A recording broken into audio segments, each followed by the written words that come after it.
read a few verses about her. Not much is said about her in the Bible. Only a few verses. You'll find her story in Exodus 4. A few verses which I'm going to read today. In Exodus 2 and in Exodus 18. A few verses in each. She was the wife of Moses.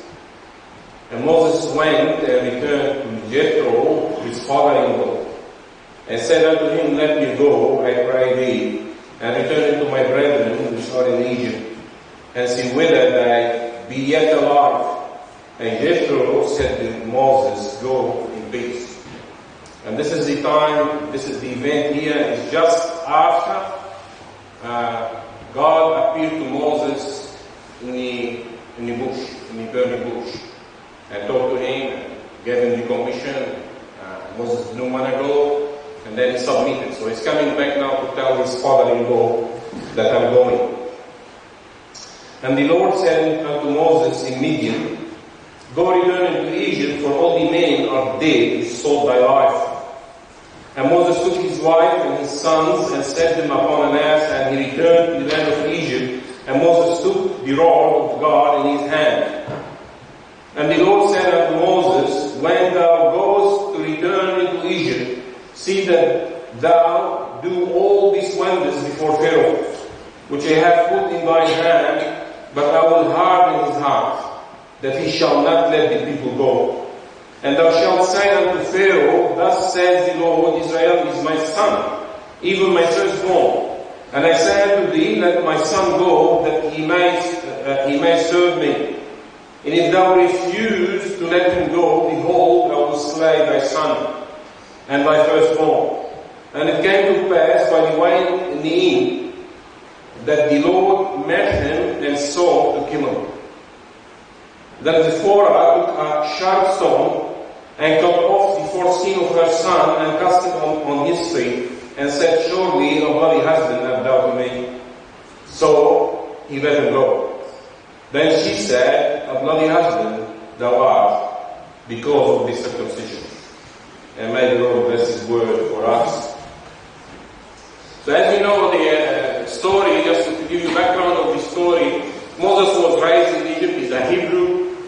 Because Pharaoh had the plan to kill all the male Hebrew, his mother put him in the water. You know how he was picked up by Pharaoh's daughter, and he was raised until the age of 40, where he thought he's helping the Hebrew, he killed an Egyptian and had to run for his life. There he fled into Midian, and there he met the girls at the well, trying to get water. They had a fight with other shepherds, and Moses came to help them. Then they took him home to Jethro, who was the priest of Midian, and Jethro had 7 daughters. And he gave Zipporah a wife to Moses. 40 years after that, we don't know when, that didn't happen. Maybe he gave Zipporah as his wife after 20 years. I don't know, I'm not sure about the timeline.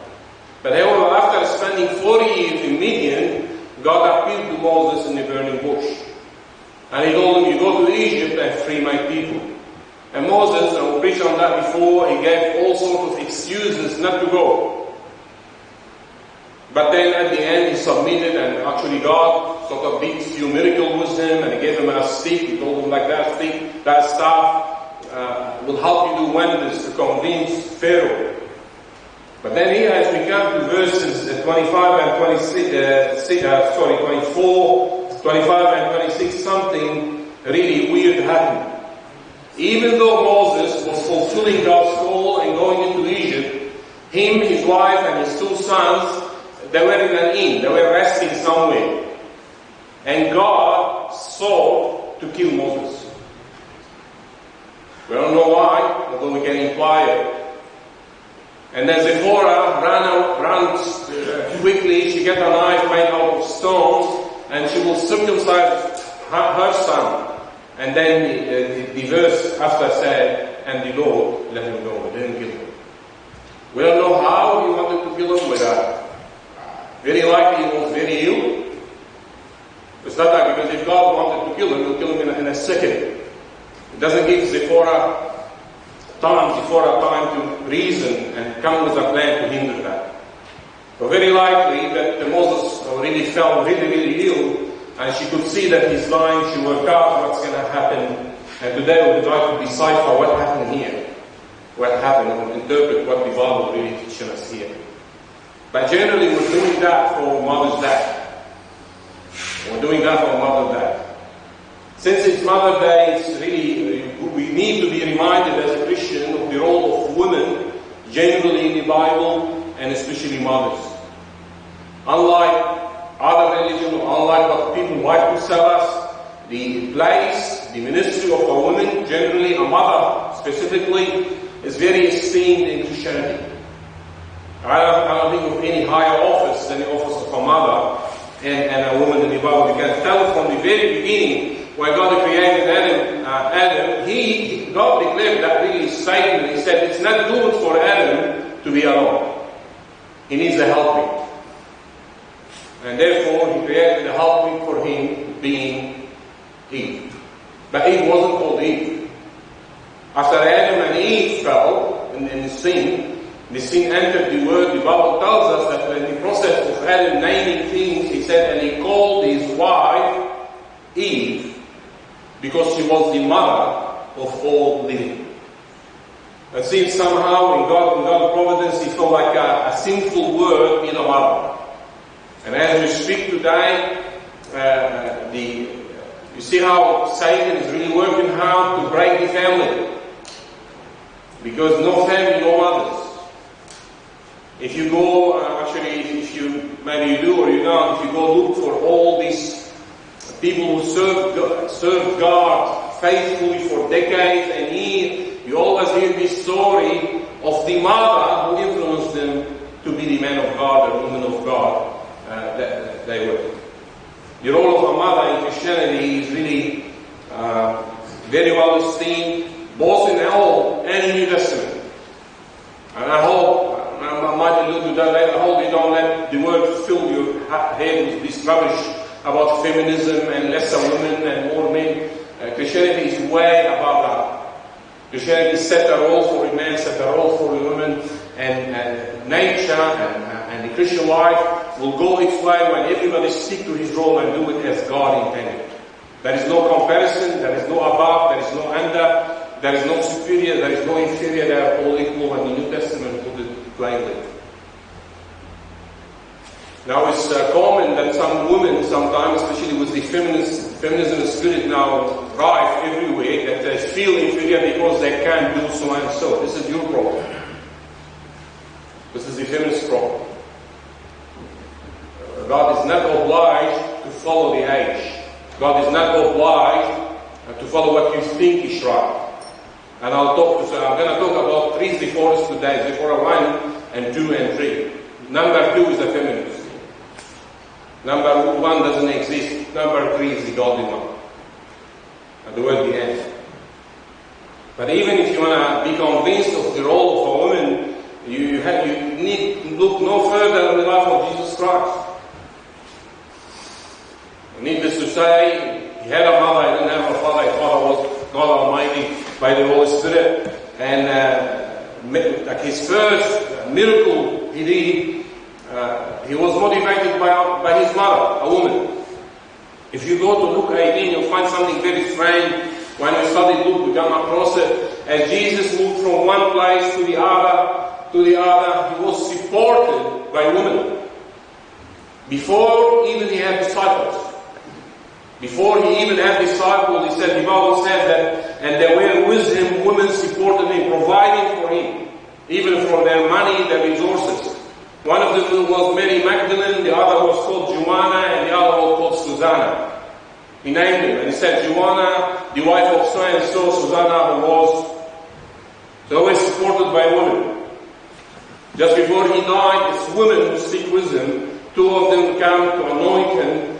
If you remember the story of the alabaster box, Mary, which we believe is the Mary of sister of Lazarus, and another woman who was described as not a good woman by the Pharisee, came and poured nardine on his feet and washed his feet. He was seen by a woman first after his resurrection. And women stuck with him to the cross while men left him and went home. And you could see if you go through Acts, that's not my job today, but if you're looking for a role of a woman in a Christian, or whether it's 16 is clear, white. You don't need to see it. So anyone who comes saying, Christianity doesn't esteem women cannot do maybe you can't do what you want to do, but sure you can do what God wants you to do. Always. God is not obliged to give me what I need. He's obliged to tell me what He wants me to do. Many people don't get that. God is not a servant sitting out there obliged to do what to do and give you what you want to do.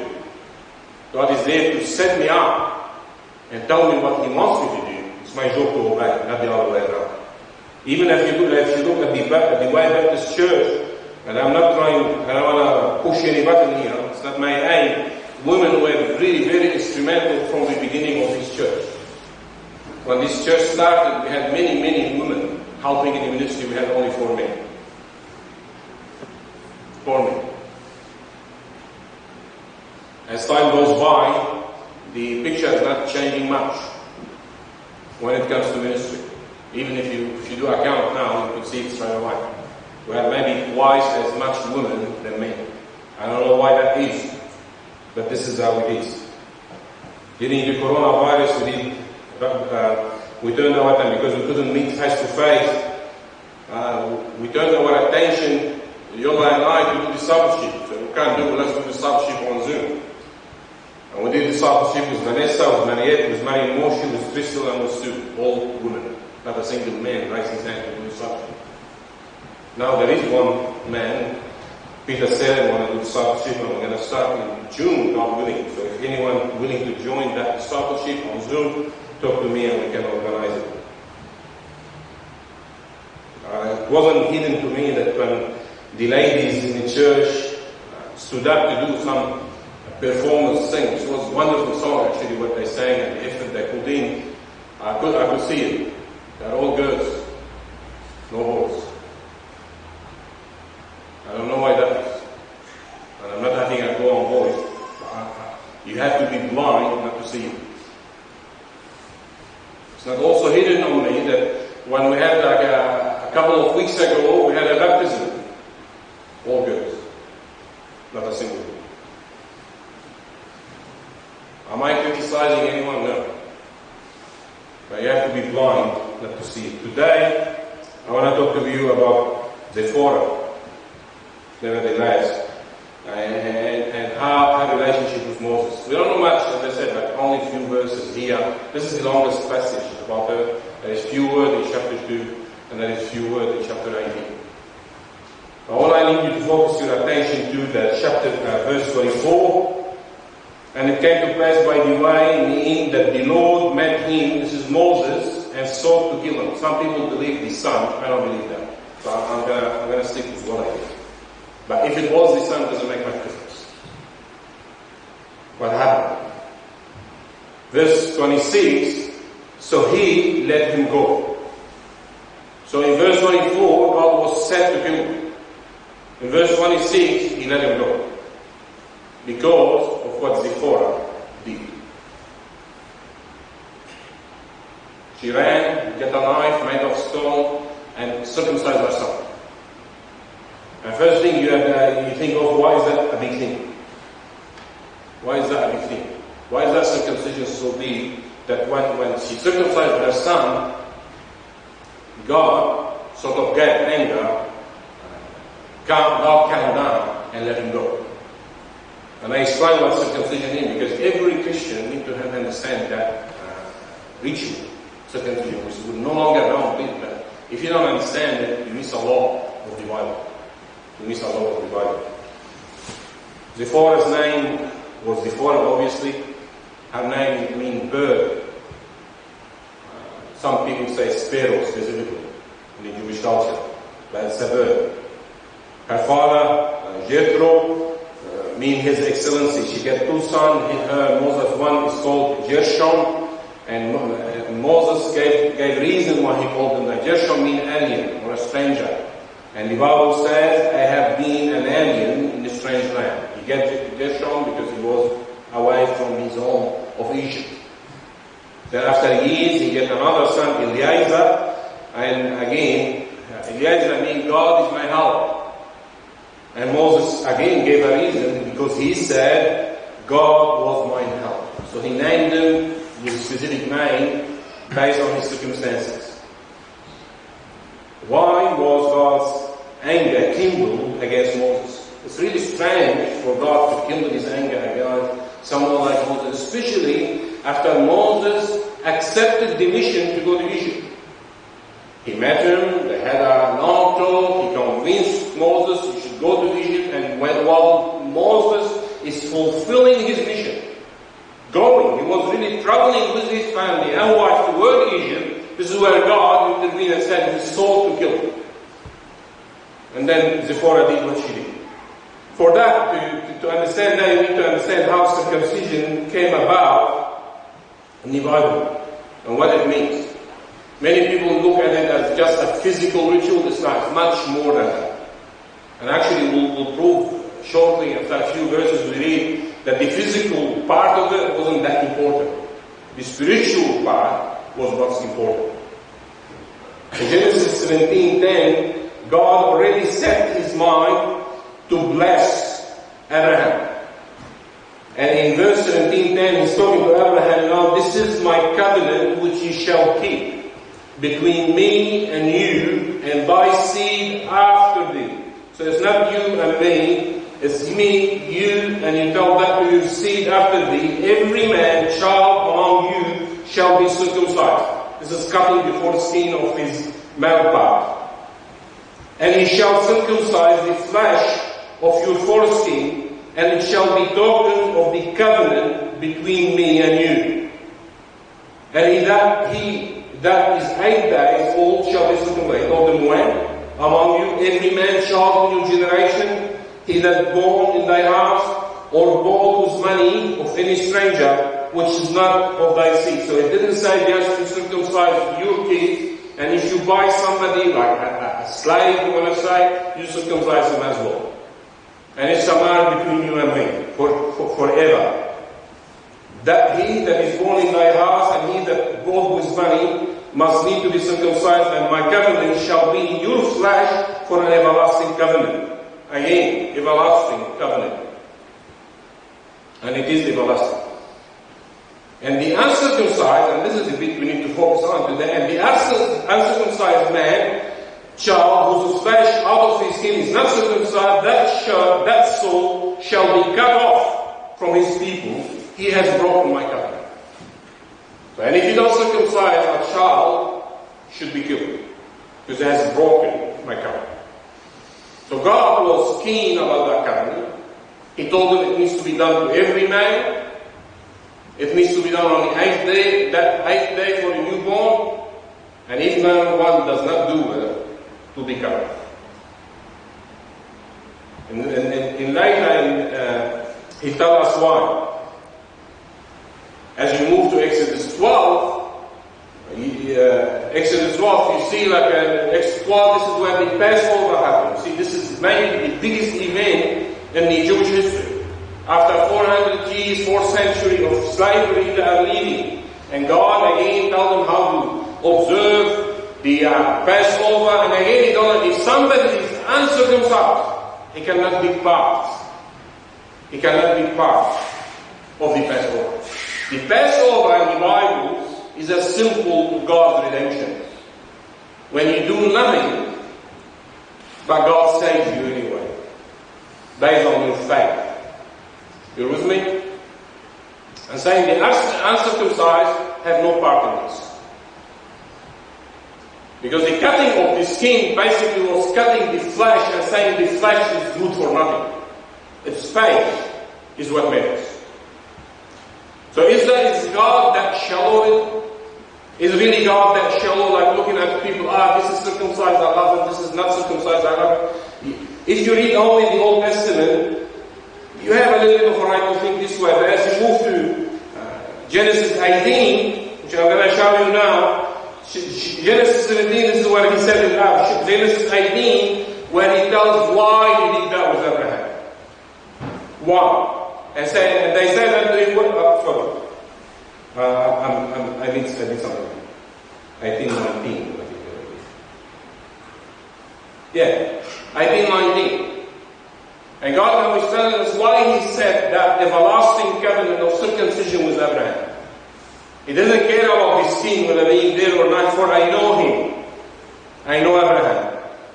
That he will command his children and his household after him, and they shall keep the way of the Lord, do justice and judgment, that the Lord may bring upon Abraham that which he has spoken of him. So I did that covenant with him because he will tell his children to do what's right in God's eyes.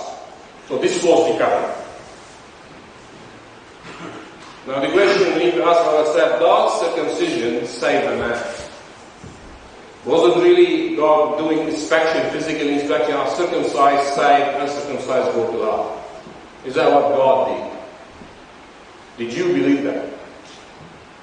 Did you believe that? And that's why when Jesus came preaching to them and really telling them the gospel, they started showing off.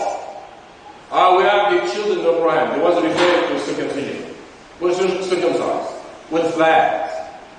We're sealed. We have done. We're done. And in chapter 17 says it's a seal. It is a seal. But there was an external seal to an internal seal. The New Testament tells us. If you go with me to Romans 4 explains to us what happened. He's talking about David, he's talking about Abraham, and he's going to talk about circumcision. And the question we need to God made the covenant first with Abraham for an everlasting covenant of circumcision. Was Abraham saved because he was circumcised or because of something else? This is the question we need to ask ourselves. Romans 4 tells us the story. Romans 4 said this word, starting in verse 8, blessed is the man to whom the Lord will not impute sin. I want to pick up on the word impute. Impute is an accounting term. It's an accounting term. For instance, I can impute to Brother Hashim $1 million. He doesn't have it, but I go to his account and impute it to him. I give to him. So how he's saying, blessed is the man to whom the word will not impute sin. He didn't say, blessed the man who has no sin, because there is none. The Bible tells us. But God counts as if he has no sin. Blessed is this man. Then he goes to talk about Abraham, and please listen with me. It's a long verse, but he explains it really well. Talking about Abraham, he said, covers this blessedness then upon the circumcision only, or upon the uncircumcised also. For we say that faith we reckon to Abraham, faith was reckoned to Abraham for righteousness. Meaning, Abraham had faith, and God counted for him as righteousness. Because of his faith, God imputed in his account that you're righteous. Abraham was not righteous. We know from the Bible that he made many mistakes. He lied at least twice. He was not perfect. When you say somebody is righteous, it's Jesus Christ is the only righteous person. That means he committed no sin. Righteousness in the Bible is not like righteousness of the human. In the human say, so-and-so is a godly man. Meaning, generally is good. In the Bible is no such thing. That's why the Bible says in Romans, there is none righteous, not one. Because for God, righteous means you didn't commit a sin. So Abraham had faith in God, and God, you see, you go to the money exchange, you put some currency, you get another currency. Yeah, you all done it. In God's bank, you put faith in His plan, in Jesus Christ, in the cross, in the blood of Jesus Christ. God give you a return righteousness in your account. But notice what happened next. How was it then reckoned? When it was in circumcision or in uncircumcision? Then he answers, not in circumcision, but in uncircumcision. So when was he counted righteous? After he gets circumcised or before? Before. Because he put the trust in God. As a physical mark to that covenant that he made with God, God established circumcision.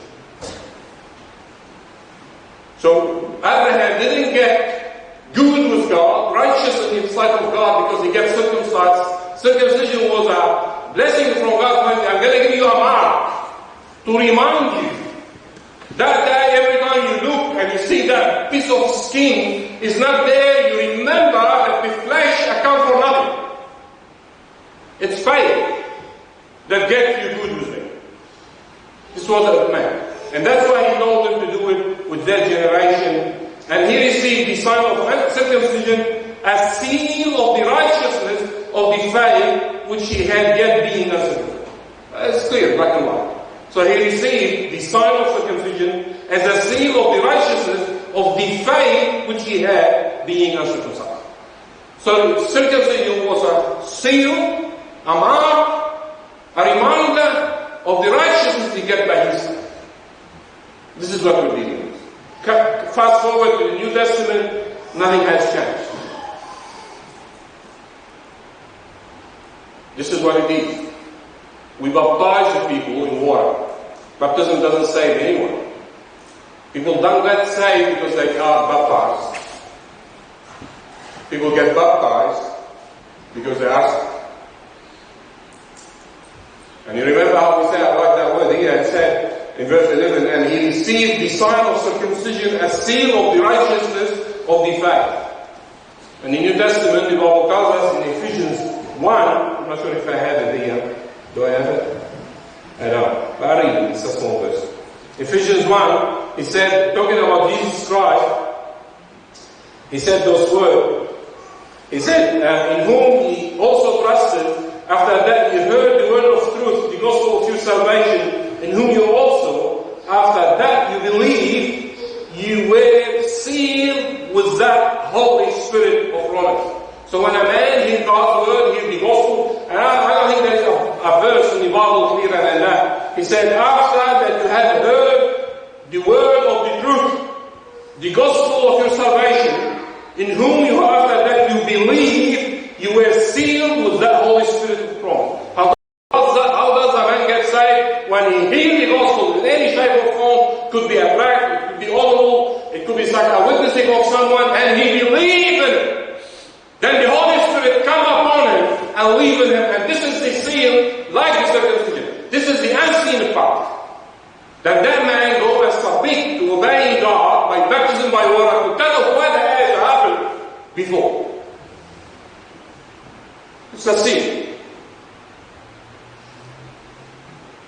And many people are baptism is not important. It's so important. It's very important. For the single reason that Jesus said it is important. Zipporah number 2, which we're going to come across soon, she said it's not important. No, you see, we have a very arrogant age. They sat in front of the Bible and said, oh, this is not important, this is important, this is important. Who are you to come to God's word and decide what's important, what's not important? If God said it, it's important. If He allocated one word to it, it's important. If there is one verse in the Bible about it, it's important. And you've got to be judged by it. We have an age, rebellious age, men and women, just to crash out of the air and sit and want to decipher things. Judging and telling what's right, what's wrong. God said what's right and wrong. Don't you get it? If it was me, I wouldn't do anything to him. If I saw him catching that fruit, me being me, I'll go get a basket from home. I fill it up. I said, no problem about it. You took one, take a friend with you. But for God, it wasn't like that. You touched something I told you not to touch. And because of that, earth is cursed forever. When are you going to understand that God is not you? And more importantly, that you're not God. People don't get it. The more they age, they go You see all around us, really it's getting sickening. People come telling to us these days who's a man and who's a female. It's very easy to know. Just see them naked, you can tell whether they're male or female. Just look at yourself in the mirror, living the shower, and you know. You don't need to wait until you're 18 to figure out who you are. What you want to do is your business. Yesterday I was reading on a church website, and the church telling out with LGBT, whatever, plus X, A, X, Y, Z, I don't know, friendly. What does that mean? And I started asking my kids, because really I don't know. I know a couple of them. What G is, what T is, what I, what plus, keep it open. We're adding. A while back, a man was talking to Morgan, some TV presenter in England, and said, so far he is so full of himself, speaking with confidence. So far we have identified 102 genders. What a moron. There is two. Adam and Eve. There isn't 102 genders. You can climb whatever you want to be. I'll tell you why people are confused these days. Anyway, we're not talking about that today. Now we come to the message. But I wanted to explain to you why circumcision was important. Why would God, it's not the physical part of it. God made an everlasting covenant. And since Moses, or Zipporah, or both, broke it. Because one of the sons was not circumcised. So God sought to kill Moses. Before a ram get a knife, circumcise our son, and then God said, let him go. So what happened? Now you need to understand, because the passage we just read at the beginning is so small and doesn't tell us why, we have to speculate. And in Christianity, it's okay to speculate as long as your speculation fit the Bible. And sometimes, unfortunately, we have to speculate. There are certain doctrine in the Bible, there is only one verse about it. If you're attending 1 Corinthians, we're studying Corinthians on Wednesday, we're moving towards chapter 11, where he speaks whether a woman should cover her head or not. He talks about that only once in the Bible. We have to speculate. It's not clear. We have to speculate. So what are the speculations regarding Zipporah? Now let's state the obvious and the short. The obvious and the short is God sought to kill him. Zipporah circumcised her son. And God doesn't want to kill him anymore. This is short. There are three speculations around. One says Zipporah was a pagan. Her father, because if you go to chapter 18 or chapter 3 in Exodus story. Chapter 19 is what they mean. Chapter 3, he tells us that her father, Jethro, was the priest of Midian. And the one who support that, I don't support that, I'm just being faithful with what's being taught out there. Her father was also a pagan priest. Actually, the Midianites weren't pagan. They believed in one God. They were monotheistic. That the descendant of Abraham from his wife Keturah. They were in Jew. But they were monotheistic. And when we look at that, so that speculation is 401, she's a pagan. It was like she was the problem. She refused to circumcise her, who refused to circumcise the boy. And that's why God angered God's kingdom. The problem was that it's infallible. If she was the reason, why would God be angry with Moses? He should be angry with her. And she should sin to kill her. And why not? If she's the one who really refused to circumcise her son, why would God wait till now to kill her? She would have killed her before. It's also clear from the Bible, from the passage we read, that she circumcised one son, which suggests to me the other was circumcised. So it doesn't seem like there were no circumcision in the family. It seems at some stage one wasn't circumcised. And as you read about Jethro, there is enough information to say he wasn't a pagan priest. When, for instance, in Exodus 18:7, when before, like in chapter 4, Moses told Jethro, "I want to go to Egypt because God's sending me there. We see no opposition to you, Jethro. So yeah, go." In verse 18:7, he said, after that incident, it seems Moses sent the family back to be with her father, and in chapter 18 they meet again. And the Bible tells us in chapter 18:7 that when Moses met Jethro, he bowed to the ground in front of him, and they kissed. I don't see Moses, after he fulfilled his mission in Egypt, and now the people are free, coming bowing his head to a pagan priest. Doesn't fit with him. And Jethro, after in 18:10, he said, and Jethro said, "Blessed be the Lord who has delivered you out of the hand of the Egyptian and out of the hand of the Pharaoh, who has delivered the people from under the hand of the Egyptian. Now I know that the Lord is greater than all gods, for in the things wherein they dealt proudly." Later, the Bible tells us Jethro actually, Moses was depressed. He looked in front of him, there's about 2 million Jews and he needs to solve their problem. He came to Jethro. And Jethro said, "You can't do that." Jethro advised him, you have like sort of an advisors under your hand. And Moses set up 70 of them. If people have a problem, will come to that 70, they can deal with it. So basically you could say this was the first trained assistant leaders. Jethro was the reason behind it. So the idea that Jethro was a pagan priest and Zipporah was pagan and she was rebelling against God doesn't hold. Zipporah too, again speculation, focuses on the fact that only one of the boys was, again as I told you, speculation, focus on the fact that one of the boys was circumcised, the other not. And that speculation sits on the fact that Zipporah wasn't Jew, and she wasn't. Their children of Abraham from Keturah, as they said, that they weren't Jew. They are not from the lineage of Jacob, Israel.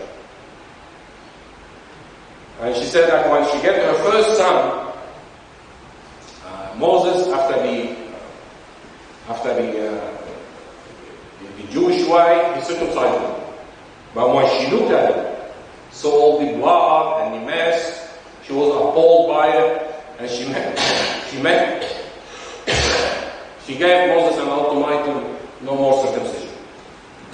It doesn't fit with the culture, it doesn't fit with me, and we could see a lot of Zipporahs in the faith today.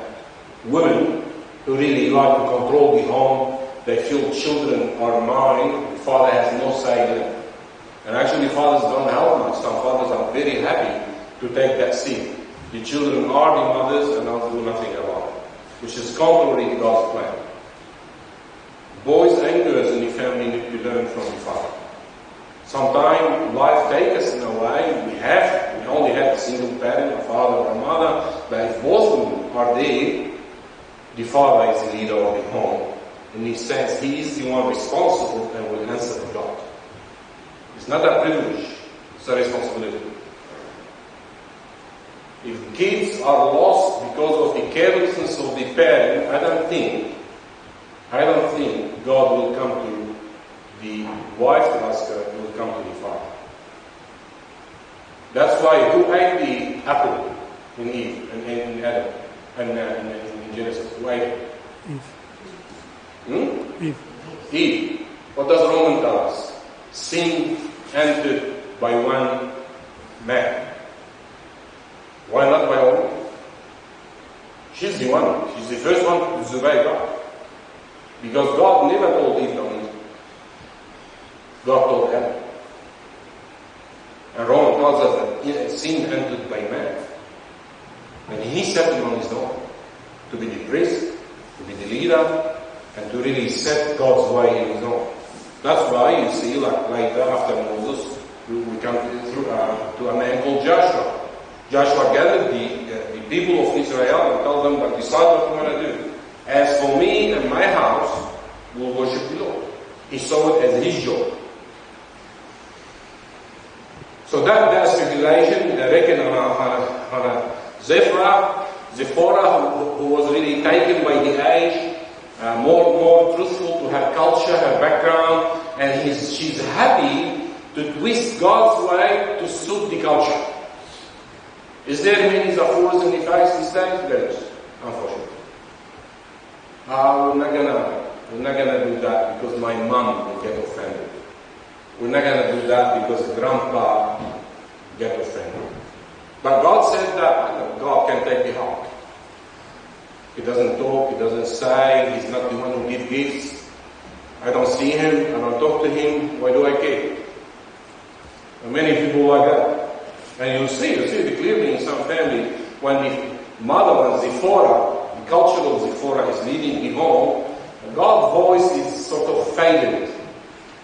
Sometimes you look at them as a Christian, not Christian. Christian, not a Christian. Become like fortune telling, like the label in the coffee cup. Yeah, maybe Christian, maybe not Christian, because mother knows it all, Zipporah knows it all, she's very smart, educated in this age, she went to uni, she studied how to raise kids, and she found out that the way God said raise kids, not bad, but God is a bit ancient.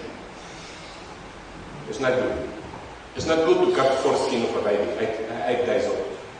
Not good. This is barbaric. And they use those big words. Barbaric. Well, God said, if you get a son, since he went 8 days old, and when you look at the signs, the 8 days was really miraculously big. They said the blood circle in the 8 days is slowest after the baby is born. So God, it seems, knew what he was doing. And he wants that boy from, even when he's 1 month old, when he sees that before, when he grow up and see why I am like that, he'll be told the story. Because God gave us a covenant. So you see what the importance of the physical. It's not like God really worried about a piece of skin, But anytime the boy asks a question, why am I like that? It's like, remember, God set a covenant with Abraham. We're doing it, so you can do it to your children, and it's a reminder there is a God. We made something with him. We made a covenant with him. So the foreign number 2 is in the faith, but have theology differ from our theology. God said whatever, she said whatever. And you see some Christians, I'm not picking on anyone, there's nothing in my mind about those. You see some Christians baptize their children when they're babies. I don't get it. What are you doing? So grandma doesn't get upset, grandpa doesn't get upset. What did God say? Or we attend that ritual or that ritual so to please others. Am I talking chauvinistic big man? No. Let me tell you something. A godly man should insist on having input from his wife. A godly man should insist to hear his wife inside. A godly man should insist on getting his wife approval on what he's planning to do. A godly man is not afraid to say no when the wife is wrong. Is it a man leading or a woman? Women, a godly woman. A godly woman should insist on having input from her husband. A godly woman should insist really on having insight of a male on her decision. A godly woman should insist on having agreement with her husband on what she's planning to do. But a godly woman, she's not afraid to say no when she feels God, the husband is wrong by God. He's not obeying God. This is the biblical principle. It's a big deal. We're always different. Tough. You made the wrong choice. You have to be with it. That's why before you get married. Make sure you picked up the right one. Male or female. If you're always going right and she's always going left, if you say yogurt, she say milk, and you say za'atar, she say lahm b'ajin. We're having burgers, now we're having ribs. You're different on everything. Well, something is really wrong. You may be wrong with choice, or one of you is not obeying God. I can't stop it, I see it in some marriages, how one of them knows everything all the time. As soon as the husband say a word, she has three to say. We're going up, she chose the place of the man. That doesn't let him even. That's not good. If in a marriage, one is always right, the other one is empty. Because God said it's not good for Adam to be alone. I'll give him help. He's not complete without her, she's not complete without him. And I hope we don't see any marriage. Young one here is getting married. I'm yet to see a girl picking up a guy and then leave him for the right reason. He doesn't love me. Good, it's a good reason. He doesn't respect me.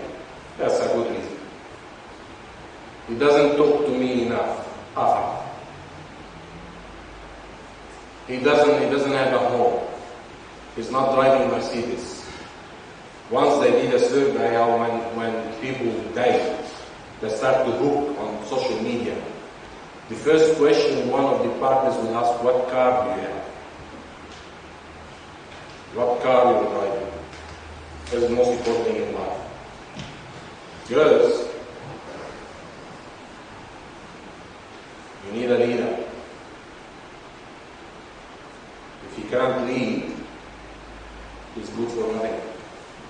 Even if he's driving the latest Mercedes, he's earned 6 figures. If he doesn't fear the Lord, and he's a leader, he's good for nothing. Leave him. And boys, if she doesn't love the Lord man more than she loves him, she's good for him. Leave him. She's not good for him. I'm talking to Christians. Non-Christians, Allah ya'inka alaykum. I have no advice for you. Come to the Lord. The husband primarily is the leader of the home. Is the priest of the home. Is the voice of God in the home. Not in the sense whatever he says from God, no. Far from it. His job is to search the Bible, see what God says, and teach his family. The woman, God didn't set her to the front of the home, but she's the spine and the backbone. She holds everything together. I keep telling you the story of next to the village where I grew up.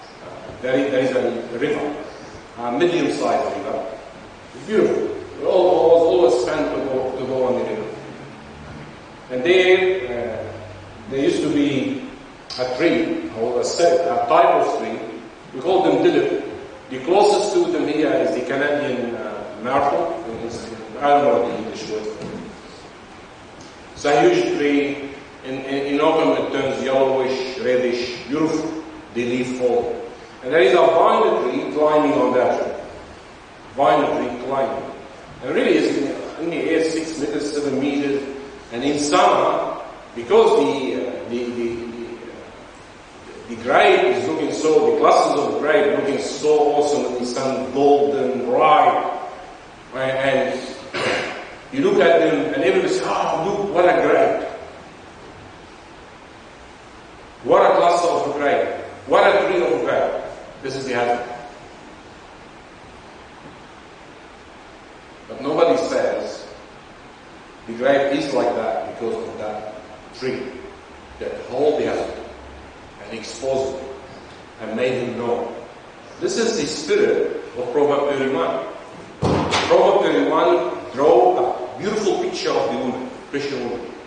He says she wakes up in the morning, she does commerce, she works, she buys, she sells. For anyone tell you Christianity, tell how women are good for the kitchen, only change.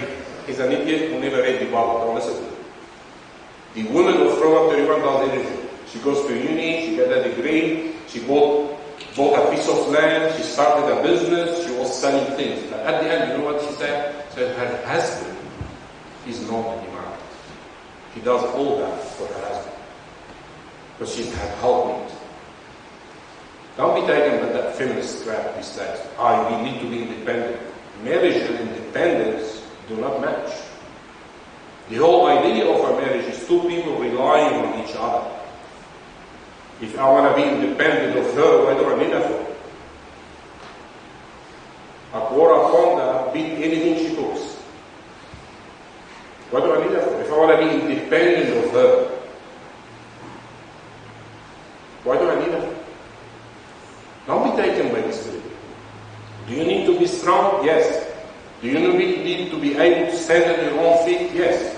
Do you need to be ready to earn your living by yourself? Yes. But not independent. The whole beauty of a marriage is two is better than one. Because if one falls, the other will pick him up. And then the Bible continues to say a three-thread rope who can cut. Him, her, and Jesus Christ. Nobody can do it. And then we'll come to Zipporah 3, which I believe is a true thing. Zipporah 3, we saw that Jethro was a worshipper of God. He told his daughter to be a worshipper of God. One of the boys was circumcised. Why wasn't the other one circumcised? Because Moses' business grew big. He was looking after the sheep of Jethro. He started getting busy with stuff, and he started letting little things pass by. Moses might have come to the conclusion he didn't decide not to circumcise his son, he just let it through. When the father gets too busy, providing, buying the next home, and the third home, and the new car, he let things go. Then he doesn't little things. He doesn't let the big things go. He comes to church on Sunday. Often. He makes sure he appears. Because he doesn't want people to say he's not Christian. But then reading the Bible will go on, he will fast. Prayer will go aside. And he forgot. Or thought it's not important. God knows. God knows. Here he is. He appeared to me. He's still talking to me. Don't circumcise. I'm not going to circumcise that one. But you see in verse 22, when God appeared to Moses without giving him the command, he said, and he shall go unto Pharaoh, thus said the Lord Israel, my son, even my firstborn, and I say unto thee, let my son go, that he may serve me, and if you refuse to let him go, behold, I will slay your son. So, in a nutshell, Moses is going into Egypt to tell Pharaoh about the ways of the Lord. How to obey God while he himself wasn't obeying. And God anger kindled him. Basically, Moses was exposing himself as a false preacher. In this sense, he's preaching something. You see how you talk, you have to walk the walk? It's not walking. God would have explained, God knew that Moses slept that sleep, but after he appeared to him and called him and gave him a mission, he would have thought that would revive him, but it didn't happen. Same thing happened with David. David committed a big sin, but somehow David kept writing psalms, kept going to the temple, kept praying and leading, didn't feel what he did. For Bathsheba, killing her husband and taking her forcefully. So this is a more logical speculation that Moses let it go. And when she saw her husband really falling, really ill, to death. The godly woman starts searching, what's wrong in my home?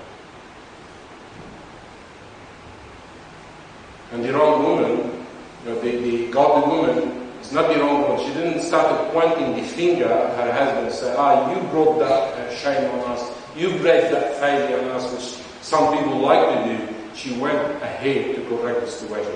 She got a knife, cut the foreskin, and corrected the situation. It's not wrong, woman. Zipporah number 3 is a must these days. Zipporah number 3 that day took Moses here, put him against the wall, and said, you man, you need to remember who you are. You're called by God, you're the son of God, you better live as a son of God. And a lot of men need a Zipporah tree. Hold him by the shirt, put him on the wall, and remind him who he is.